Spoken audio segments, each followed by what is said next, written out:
Hello and welcome back to Deadfire. Last time we went through this Adver to the land of Remregant, and yeah, we're going to continue talking to the Animancer, seeing what else we could do. Right, oh, we also leveled up. We leveled up to level 7, which is pretty cool.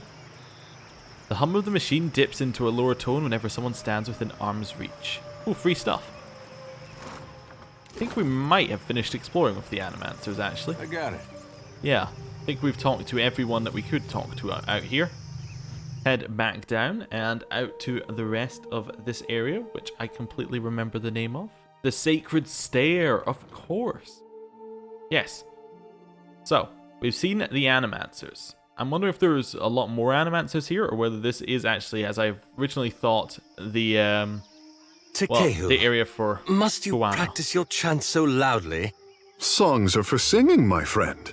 If they bother you, I will find one more to your liking. Okay. Tayabo, hello. Hello, Watcher. Fancy a look at this stock? Straight from the laboratory. Sure. Have a look. The amazing and truly incredible instant potion belt. Gives 2 alchemy and grants the alchemist cash. Okay, which is similar to how the to the spell slinger's cash we saw earlier.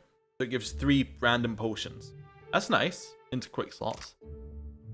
This genuine artifact has been ensorcelled with only the finest spatial and temporal enchantments, using advanced alchemical materials and artisanal magic iconography.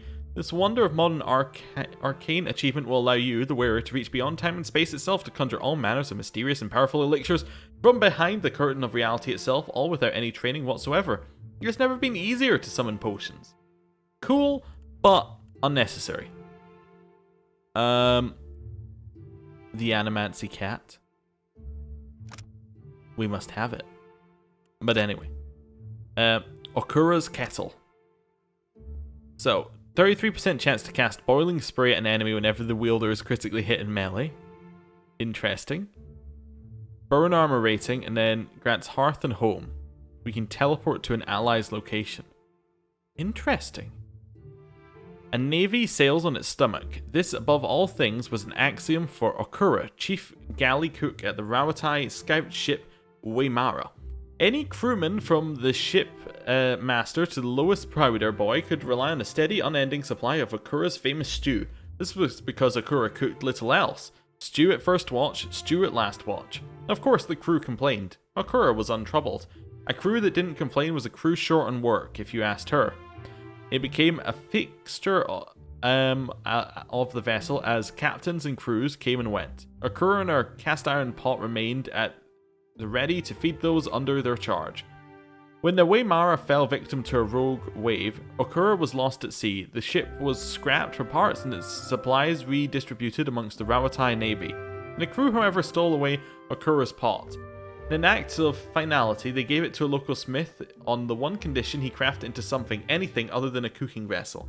They then toasted to Okura's memory and hoped, beyond hope, that whatever her pot became, it would never be used to cook stew again. Alright, interesting. Well, I think the only thing we're taking a note of there is Cat Brass. It's not Brass Citadel. Sacred Stair. Right. What else have we got? We have a box of stuff that is ours. Get your supplies here. Hello. Consider, friend, the blessings of the priests are priceless, but so too is good sense. I have supplies here, so that daring travelers may live to honor the gods. Alright, what you got? Certainly. You have the Magnificent Escape Cape. Grants the Magnificent Escape. When bloodied or near death, the Magnificent Escape Cape may be used to dash to safety, break engagement, and expertly avoiding the next attack. Alright. Does that activate automatically, or is that just... it just may be used? Okay. One of the many accoutrements of famed Valian magician Malia ne Spetacorelia This cape went missing during the finale of her most memorable show, along with Melia herself and a sizable portion of those in attendance. It reappeared only recently, flying atop a flagpole in Sacred Stair district of Nekataka. Melia had fulfilled her promise. They had indeed seen her. Now they did not. Several other props have been recovered over the years. The box of death and dismemberment materialized at the wedding of Ulofke in the Deerwood, where it brought a dramatic conclusion to the nuptials by crushing the father of the bride. The tumbling ring of conflagration is said to have appeared onto the deck of a Huana gunboat in the Deadfire some weeks later, though surviving crew members tell conflicting accounts of what started the resulting fire. Of the great magician and her audience, there has been no sign. Alright. Interesting. Cool name, not worth coming Payment back for heads. It could be no simpler, I say. You're a bounty hunter? Or do you give away bounties? Hello. An armored Huana turns and looks you up and down. She holds this motionless pose across a long and contemplative silence. Finally, she draws out a single pyre and balances the coin on her knuckles. Tell me, are you someone who walks the path that coin lays out before you? She arches her fingers in a wave, causing the coin to flip from one knuckle to the next. She seems enraptured by the motion. I like being paid, if that's what you mean. Transmuting actions into payment is the alchemy that orders our world. All things turn on the axis of a coin bond. She touches her brow with her free hand as she says the word. Her coin continues its winding journey uninterrupted. I pay bounties so that death can bring order to life. Would you help me continue the cycle? What bounties do you have available? Although I am tempted to steal her coin. But yeah, what bounties do you have available? If you would forge a coin bond, I know of people on these islands who must die. Their fate is already decided. The coin wishes only to collect. Dugra the Ascetic is wanted for crimes against his monastic order. His people have made a coin bond for his death. She holds a pyre and lovingly inspects its edge, running her index finger along the curve. The Orlin wanders the wilderness on the island of Crookspur, northwest of Nekataka. She closes her fist around the pyre. Before I go, I had some questions. Speak freely, I say. You have any other hobbies? I am a paladin of the Gold-Pact Order. Since taking my oath, I have never been absent of work and duty for longer than an afternoon. She stands rigid and raises a fist over her heart, but something in her manner softens. I also enjoy knitting on occasion. Alright, see ya. We will continue looking for the dwarf, who we've only just found about. And he's actually an Orlin, not a dwarf. But that's fine. Candles and bombs. Although, I just realized there aren't any dwarfs. Does that make sense? Dawnstar Vendor? Shining God, light your path, stranger. Can I interest you in any of our wares? We gathered what we could. Much of our coin goes towards feeding those in need over at the temple. Sure. Thank you, sir. Just junk. Nothing worthwhile. The scent of beeswax and incense wafts from these barrels and crates. That would take us to the Sacred Stair. It sounds like a place to go last, honestly. That also takes us to the Sacred Stair. We've got the Temple of Gone over there. Okay. Forsaken Cat. Hello there. We've got Potsy. Potsy, +1 to all fire keyworded power levels. Interesting. Tempted to just use that because of Aloth. In fact, what is our current pets bonus? 2 to insight, 1 to metaphysics. Nah, I can't give up that just yet. We're still in talking to everyone. Don't see why not. Mark van der Biesch. Hello. You find a man of middle years inspecting a metal tool unlike any you've seen. He has several similarly strange items on his belt, all clean and orderly. They look like tools one might use to pull a tooth or shoe a horse, but much more delicate. He wears pristine cream-colored robes. The muzzle of an arquebus is visible just over his shoulder. His eyes brighten when he notices you. The man's robes shimmer with faint trace of arcane energy. Glyphs stitched into the hems and sleeves seem to be the source of the effect. A good day, traveler. I see you've taken an eye to my instruments. If you've any interest in the medical sciences, you need only ask. Well then, questions? Tell me about yourself. I'm a researcher in the medical sciences. And before you ask, no, I don't mean animancy. Neither do I mean magic, nor, gods forbid, necromancy. Medicine. Study of the kith body, its inner workings and such. I've misgivings about magic use. It's useful, I'll grant you that. But it's a crutch. Stunts our scientific development, you understand. Makes me a bit unpopular, as you can no doubt imagine, which is why I've got this arquebus here. Arquebus. Okay, I'll try and say that correctly. What do you mean unpopular? A patient of mine died under questionable circumstances. One morning they were fine, and the next they were dead. Someone is trying to discredit my work, I just know it, but they won't succeed. I came here to the archipelago to evade my rival's attempts at sabotage, and there certainly is quite a lot of work in the Deadfire, I must tell you. Can you teach me what you've learned in your research? I've told you of my troubles. I suppose it's the least I can do. Settle in now. I've got a lecture prepared for just this occasion. Of course, it will cost you 3,000 copper. I don't have the money. Should you change your mind, you'll find me here. Enhance religion and... was that alchemy? Oh, okay. Well... enhance religion plus alchemy... sacred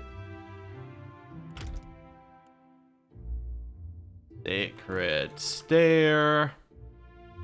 I'll put the price. 3,000. That's fine. We're good. Right. That's his purpose in life. We got Monk of Magrin. Okay. Hello, High Priest Hattie. The Magrinite priest has the build of a boulder. His thick-set frame stretches his fine robes at the seams. He regards you with a steady, calm gaze, nodding in greeting. Be welcome. We gather to honor the goddess, for we must earn the strength to endure the darkest of life's battles. Is this your temple? Ikira, rain and wind is a better teacher than any priest. A fighter accustomed to comfort earns only bruises. Each obstacle is a challenge we must answer. These are whetstones that sharpen us into fine blades. I didn't expect to see so many foreigners at the temples. It is an opportunity to learn. What good is a fighter who knows how to defend against a single enemy? If we must one day fight one another, such is Magran's will. Which way to the palace? The priest blinks. His smile is warm, but there is little amusement in it. Follow the path as it climbs the mountain, all the way to the Serpent's Crown. You will see it. Alright, well, that's fine then. I was thinking he might have more, but he does not. Have that stuff? Yeah? Right, I got it. what's down here? That's the south exit, so we don't want to take that route. This looks interesting. So over you here. defeated this ship-devouring beast I dare you all to go by inside. yourself? No! I'm telling you, Tingalohoo you just will have eat to me. aim for the eyes. Okay. So the Temple of Berath. Oh, well. I mean, I think we're contractually obligated to go in, but... Alright. Go in, I suppose. See what's going on in here. We can steal, which I think would be bad. Long incisions along the corpse's stomach and chest provide access to the organs. Some Raparu who are cleaning. Okay, Temple Guardians.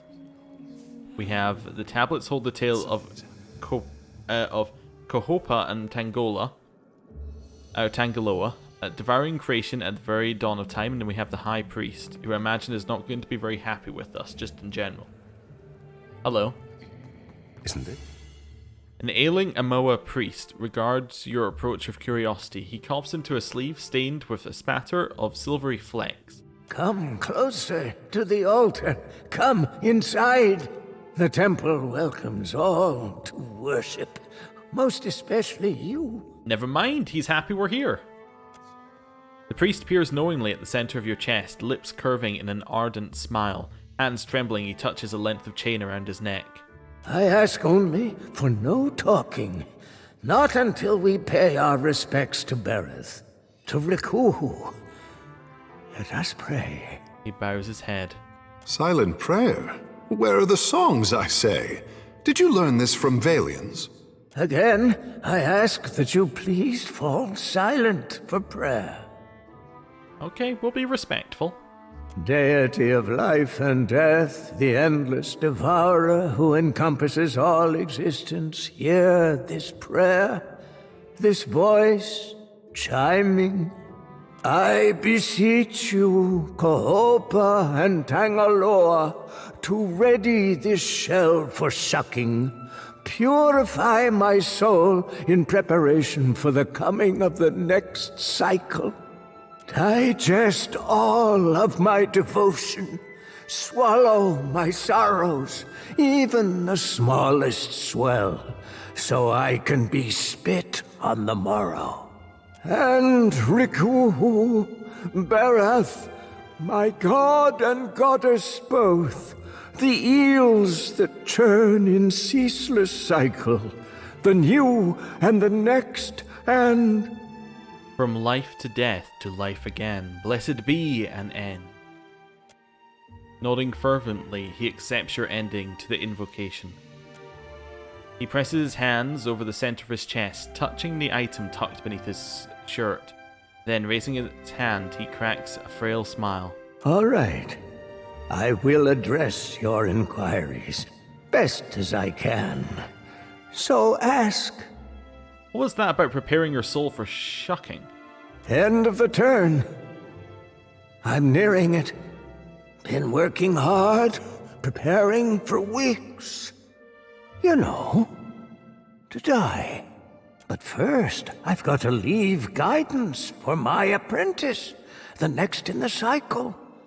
Chosen to lead. He sweeps a hand towards the stone tomes piled across the floor. You're dying? Been wasting away for months. Can't say it's been easy, dying so soon. I thought about stopping a few times. Why would you want to die soon? Maybe you can see.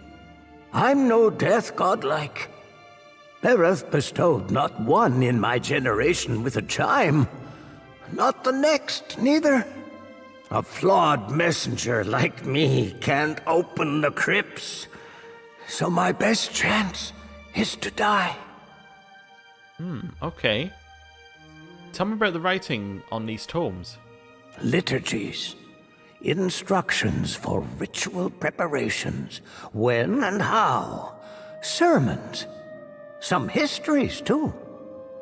His fingers trail carefully across stone as craggy as his skin. All of this, it's our knowledge has gleaned through centuries of service. Now, I've got to leave it all behind for the next disciple. Impressive altar. What else can this temple boast? Under the temple, carved in the mountain's caverns, lies an extraordinary maze of catacombs. So I've read. They're the hanging sepulchres, burial place for ancient Wana chieftains. The bodies are protected by Bereth's best, roaming, always, plus the ways sealed by the deity itself. His words catch in his throat and he curves forward in a spine-wrecking fit, hacking until he's flush-faced. Fumbling a goat-skinned flask to his lips, he drinks until minnow silver liquid dribbles over and slicks his chin. Better. He wheezes, wiping a palm over his chin. The timing's getting tighter. And there is one thing before the end. Something only one touched by Bereth can do. You want something in the catacombs, the ones you can't access because you lack Bereth's chime. That's right.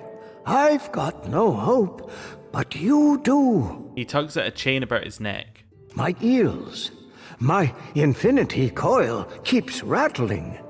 Pendants resonating with your chime. The priest presses the palm of his hand to the front of his chest. He stares, scrutinizing your face. He shakes his head, disappointed. The coil resonates, but it's weak. You could unseal the way, but you'd die inside, I think. My chance would be lost then. Lost with your remains. Not just anyone can escape the hanging sepulchres. Alive. I will not fail against adversity, I promise you. Maybe you're stronger than you look. Like me. That's a good sign, I think. He releases his grip on the pendant with a feeble nod. I'd best not let this chance pass. There's a sacred text. The eulogy to Isair. It's been buried in the catacombs beneath the temple for centuries, next to his champions. I need it. Of course, the tombs, they only open to the dead, or those bearing Bereth's chime. Why do you need Aesir's eulogy? It never was added to the tomes, but it holds the final clues for my death. It's my best chance. I prayed for decades, night to day and night again. Now, here you are, just in time. Means Bereth sent you to see to my success. I have some questions about Aesir in the catacombs beneath this temple.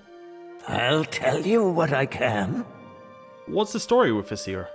He's no Juana, nor a death godlike neither, but he was a high priest of Bereth. His hair was a Diran, a hunter, chasing the undead 200 years ago. Read somewhere, one tome, he sailed to the Deadfire for a weapon, abhorrent to Bereth. Said the blade held a power most fearful. The priest's face flushes with fervence. His voice rises in volume as he speaks until his breath catches. He doubles over into a hacking fit. Isair fought hard for it, won the blade, but suffered grievous wounds. Bereth kept him alive till he could make it to the temple's catacombs. His champions were the ones who wrote his eulogy. Later, they were buried in the sepulchres too. I'd like to know more about the hanging sepulchres. They're from the long-forgotten time, when there was only Juana living in the mountain. They got carved in even before the temple sprung up. Before there was Nekataka or a queen. They're well guarded, because not all of Bereth's dead like the rest in their graves. How do I enter the catacombs under the temple? You've got to go outside, on the lower walkway.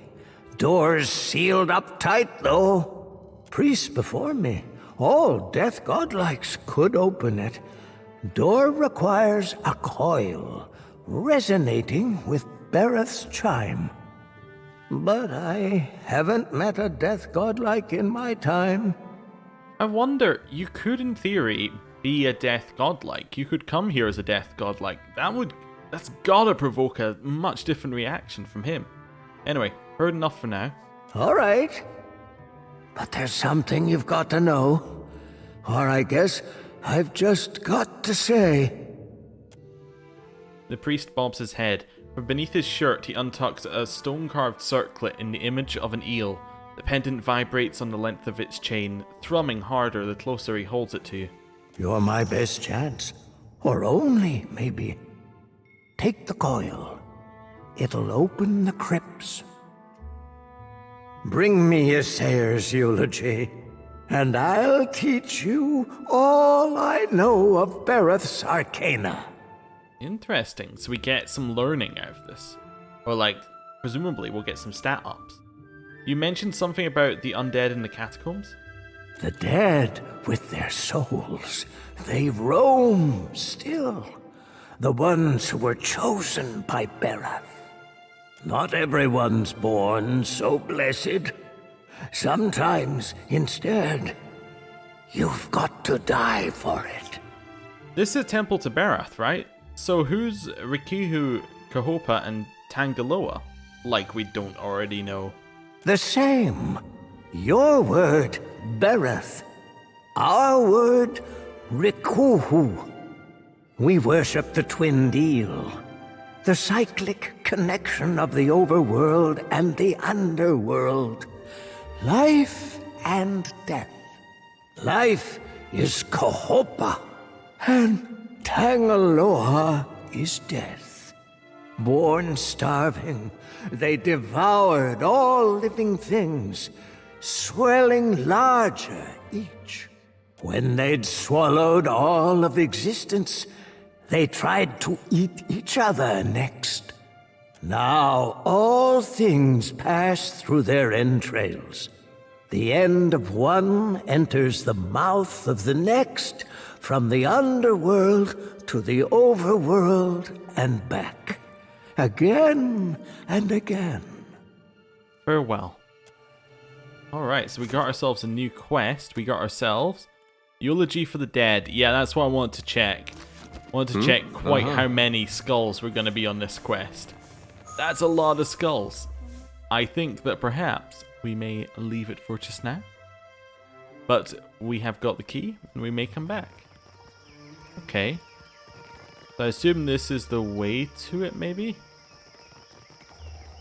Yeah, there's the door. If we want it in, we take that door. What's this? This tree, its roots digging deep into the rocks and bricks, hangs over the ledge of the precipice. Below, an open tomb clings to the sheer walls of the cliff. Alright, let's have a look over. The precipice drops hundreds of feet into the lower districts of Nekataka.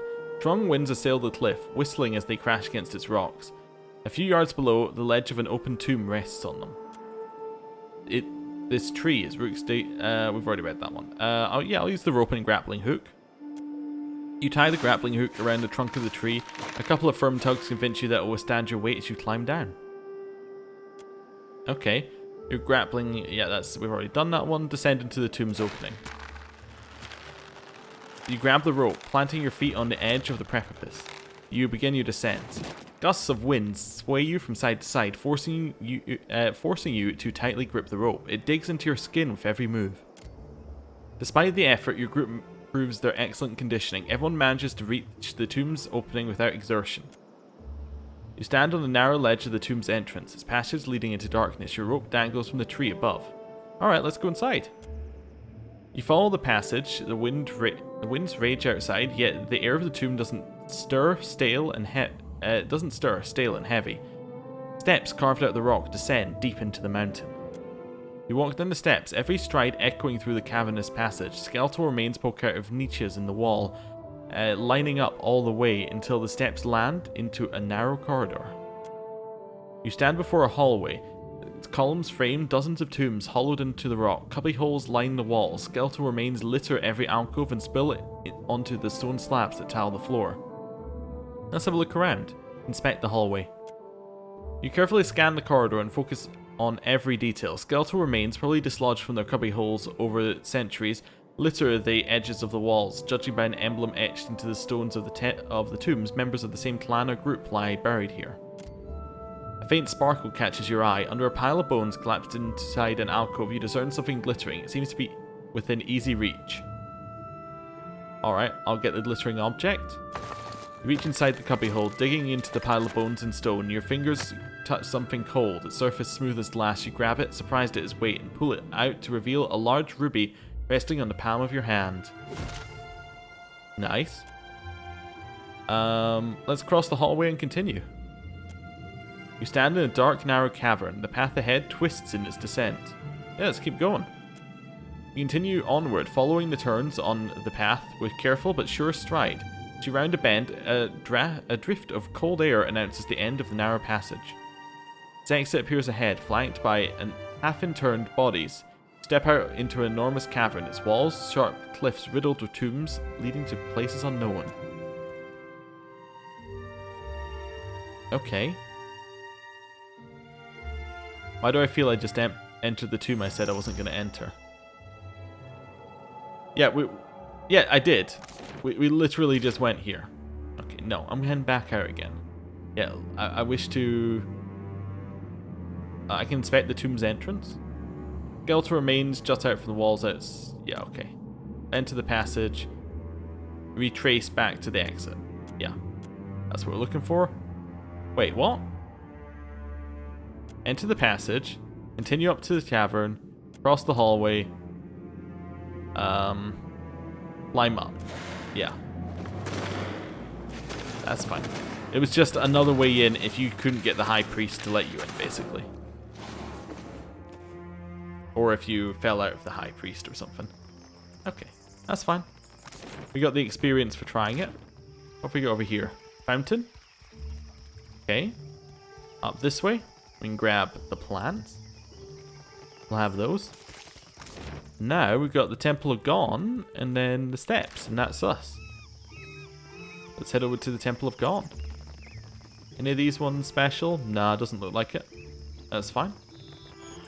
Yeah, not special. Gone, shed light upon my path. Alright, we've got some craftsmen and craftswomen. I just want to grab that and then head to the Temple of Gone. See what we got there. So in theory, Zoti is going to be very happy here. Aradik. Oh, Iron Flail Gunner? Wait.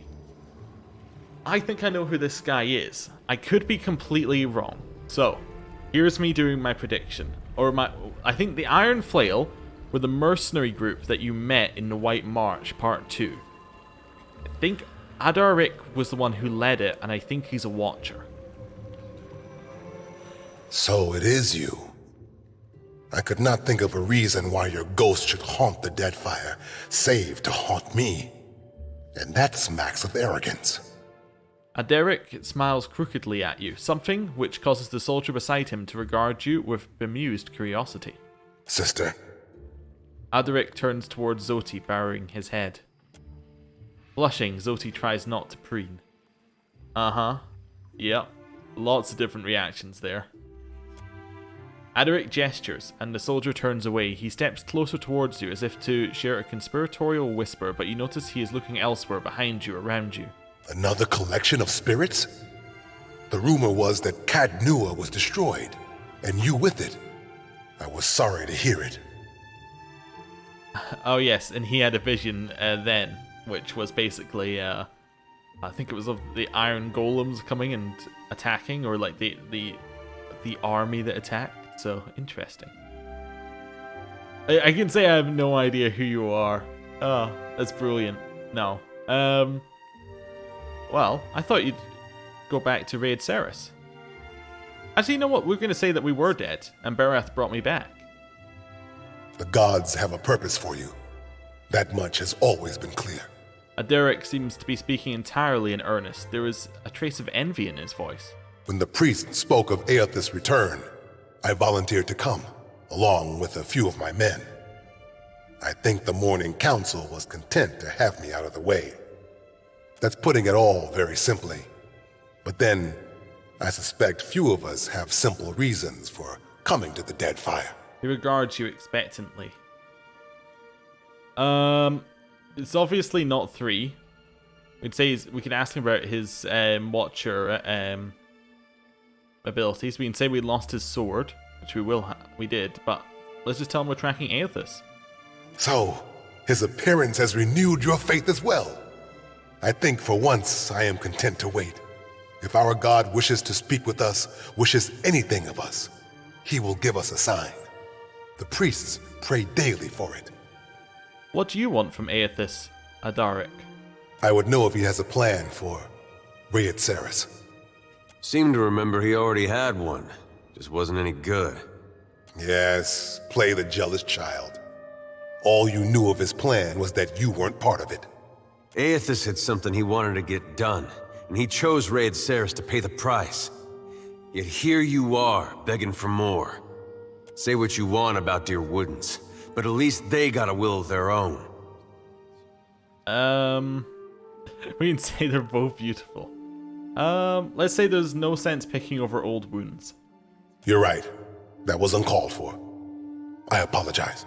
Are you still fretting about your Watcher abilities? Adric's jaw tenses and he looks away, shifting uncomfortably. I don't know. I came here on a pilgrimage of a kind. Nekataka is full of spirits. And the sea, where to begin? Self-loathing is a blight on the soul, Adric. Don't make your journey through hell darker than it has to be. Oh, we didn't look at Takehu. We didn't look at his, what he likes. We'll need to do that. You're right, of course, sister.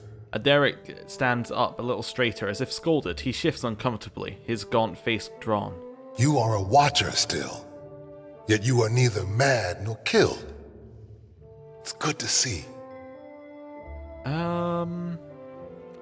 I found the man behind my awakening and put my past lives to rest.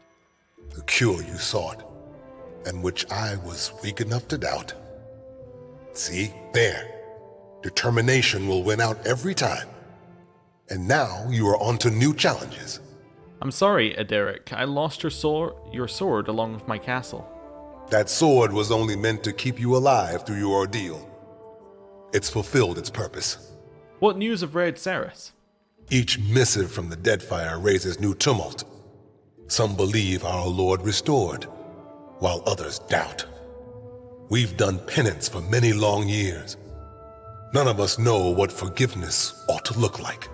It doesn't seem like Aethys has his mind on forgiveness these days. Well, see you around. Take care, and may the shining God light your way. Alright, it's cool. It's you. Oh, we got more people who know about us.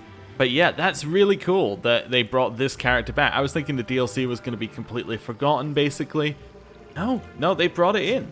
I like it. I like it. That's a nice callback. Right, Takehu, reputation. So he doesn't like people who are anti-Huana.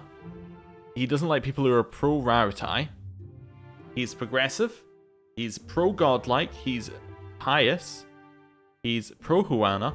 He's light-hearted, and he's prideful. Okay. We haven't done a reputation check, or like an opinion check in a while, so it looks like Zoti's doing well with him. Aloth despises him and Seraphim, but likes Zoti. Edir likes Zoti, doesn't likes Aloth, and likes Seraphim. And Zoti does not like Takehu. So everybody likes Zoti. Pretty much everybody does not like Takehu. That's alright. Right. Who have we got in here? Wharton. Hears your prayers, surely as I do. Do I know Wharton? I don't know. I think I might. I can't believe it.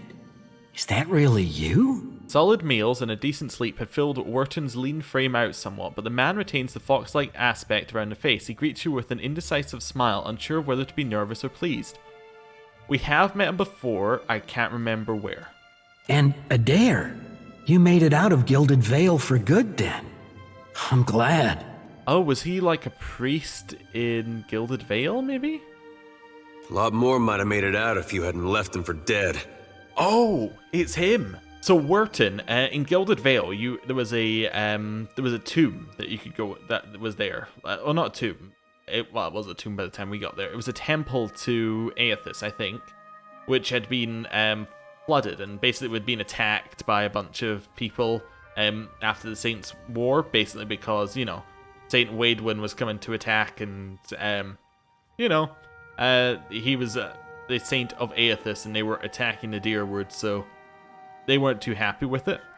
So Wharton, in his brilliant form, basically decided, hey, I'm just gonna lock them all in here, say I'll come back for you, and then never come back for them, and then they all starved, and yeah. So he's not a great person, and I think we let him live, but yeah, we let him live because we don't go around murdering people, but that was about it. Edir's fist clenched and unclenched several times. I haven't forgotten. It's why I'm here, Adair. Wharton's eyes don't meet Adir's eyes. It takes visible effort for him to meet yours. Oh, I think we said that the only way he could make it right was by being alive or something like that. Like, we told him he could go, but only if he tried to make it right. I don't know. What are you doing here, Wharton? I kept to my word. I started trying to help around town like you told me. When the Hollowborn curse ended, it was like... You can't imagine what that meant to everyone. We had some good years. Then word came through that the Dawn Stars were coming out here, that the Shattered God was back to being the Shining God. Blazes, I tossed and turned about it. I figured there couldn't be a clearer sign. So now I'm doing what I can, handing out food mostly, or delivering supplies. Familiar work, I guess. Took some getting used to, working shoulder to shoulder with Raid Sarens, but it's not so hard as you'd think. Feels like I'm on the right path, toward a little piece of redemption, maybe? Well, I guess everyone's chasing after Aethys these days. You too, eh? Don't know what you have to be sorry for. Would be nice to get some answers, maybe. Or forgiveness for getting his people killed. I don't know. Well, we're not going to tell him good luck. We're not going to say so long as you have fun once in a while. We're going to say there are no true gods to redeem us, Wharton. There's just us. Well, guess you've changed your mind some since we met. I never got a sign from Aethys to begin with. There was just you. If it comes down to what we can live with, I'm still in the right place. Yeah, well, we'll see where you end up in the next life. They can't redeem you, but you'll still be judged. Fair enough, Eddie. That was a good ending to that one. Dream journal. Writing on this tattered scrap of paper looks like it was penned by someone half asleep. Have you ever had a dream so real you wanted Aethys so badly that you could do anything? A line is drawn through the writing below which its author has scribbled, "No more cheese before bed." Yeah, well that's ours now. Give me a real challenge. Okay, managed to cancel that one. I didn't realize that would be stealing. We got a bunch of these ones. I wonder, yeah, I guess they just wouldn't be here because we could have killed both of them. Like they were definitely killable. Yeah. Offerings of fruit, bread, and even wine have been set here for the temple. But yeah, we could have killed both of them. So they could have just both not been here. And Nordagand? I kind of get the feeling that we've met him before as well. Gon has been depicted with a warm smile, but the eyes beneath his hood hold unsettling fervor. Well, don't see why not. Nordagand, hello? Here for a meal? Just get in line, dear. Ain't no trick to it. Never met this person before. Hey, there's a lady I'm looking for. Came from Deerwood. Edir waves a hand in the old woman's face as though expecting cataracts she does not appear to have. Short, got a bad temper. It goes by Alava Mazzy. Heard of her? I know an Alava, but that ain't a surname. No? Edir's jaw shifts sideways to gnaw on his pipe stem. Not real warm, that one. Stop by unannounced, you get a pistol up your nose when she answers the door. Oh, it sounds like she's expecting you, Edir. Yeah, that's her. So, she's living with her, husband, then? Not that I noticed. Edir exhales a surprising amount of air. Huh. Well, must be laying low. Just that boy of hers. Edir's body goes perfectly still. It seems to waver in the breeze. She's got a son? How old would you say? Like a little boy? Groaning, Zoti pulls her hair forward over her face as if she can hide from the moment. I'd be happy to help you with the math. Oh, this is getting good. Oh, I couldn't say. It's been years. He must be a young man by now. Wow, that's something. Well, thanks for your help. Don't you want to know where to find her? Yeah, I was just about to ask. She's in Hasongo, last I heard. Got a little plot of land out there. I guess we'll look that way then. Much obliged. Oh dear, Edir, what have you got yourself into? Of course. High Priest Seowyn, or the tree. The tree, obviously. Nothing? Oh, I guess I managed to click off that. Anyway, though weathered and aged, this tree is dotted with buds and nascent branches indicating new growth. Also, cap. Frau Niles. Frau Niles, +3 accuracy of melee attacks. Alright. What do you need? Interesting. Hey, let's talk to the High Priestess. As you approach, a wood elf straightens over an altar to Gon. Her robe marks her as a High Priestess. She arches and cracks her back loudly, a satisfied grin spreading across her face soon after. Shodi, I do hope you are not getting into trouble now. Who, me? No, I wouldn't dream of it. She smiles at the sight of a stranger. You're the High Priestess of the temple? Do swine stink like shit? She hits you with a toothy smile, eyes glittering with amusement. I'm guessing you're not here to worship. Then what can I do for you? You must be getting a lot of people in here these days. Oh, yes. People are afraid, angry. Change can be frightening. But what did any of us come here for, if not a new beginning? Doesn't this place get a little damp? No more than anywhere else. No sense fighting it. She winks. The water sustains our faith, surely as it does these trees.